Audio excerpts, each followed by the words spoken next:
Welcome to CyberDon. In cybersecurity, incidents can take systems offline in seconds, but the organization cannot stay down. The role that brings systems back and restores technical operations is the Disaster Recovery and IT Operations Manager. The mission of the Disaster Recovery and IT Operations Manager is to restore technology services quickly and safely when disruption occurs.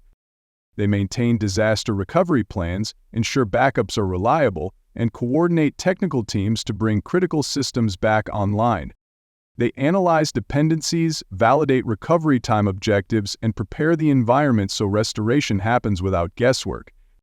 Their goal is to minimize downtime, protect business operations, and ensure the organization can recover from any system failure. Within NIST CSF 2.0, this role operates primarily in the recover function, with supporting responsibilities in protect and identify. Let's walk through each area. The first area, recovery planning. Recovery planning is where technical restoration becomes structured.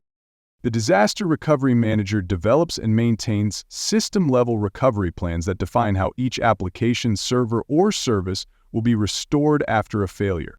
They identify critical systems, map dependencies, and validate recovery time and recovery point objectives with business leaders.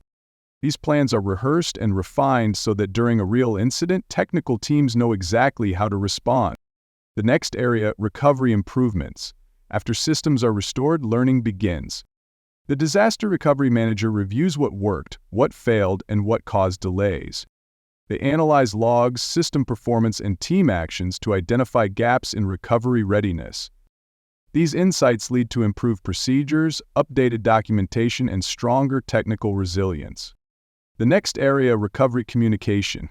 Technical recovery requires coordination. The Disaster Recovery Manager provides updates to IT teams, security teams, leadership, and business units on system status and restoration progress. They synchronize communication with the Business Continuity Manager and Crisis Communications Lead to ensure consistent information reaches the organization. Clear communication helps teams prioritize actions and reduces uncertainty during restoration. The next area, platform security. Before recovery is possible, systems must be prepared for failure.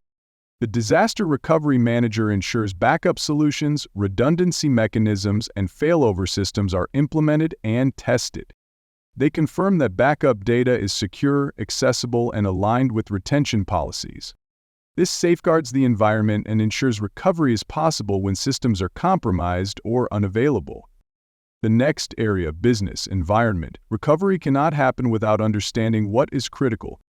The Disaster Recovery Manager works with IT and business teams to map essential systems, interconnected services, data flows, and infrastructure requirements.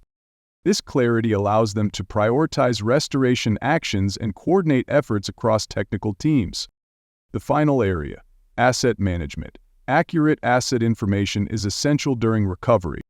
The Disaster Recovery Manager ensures inventories of servers, applications, databases, network components, and cloud workloads are maintained. This ensures recovery plans match the current environment and restoration steps are accurate and reliable. The Disaster Recovery and IT Operations Manager brings back stability, confidence, and the ability to operate. And with this role, our journey through NIST CSF 2.0 comes to an end. See you in the next journey.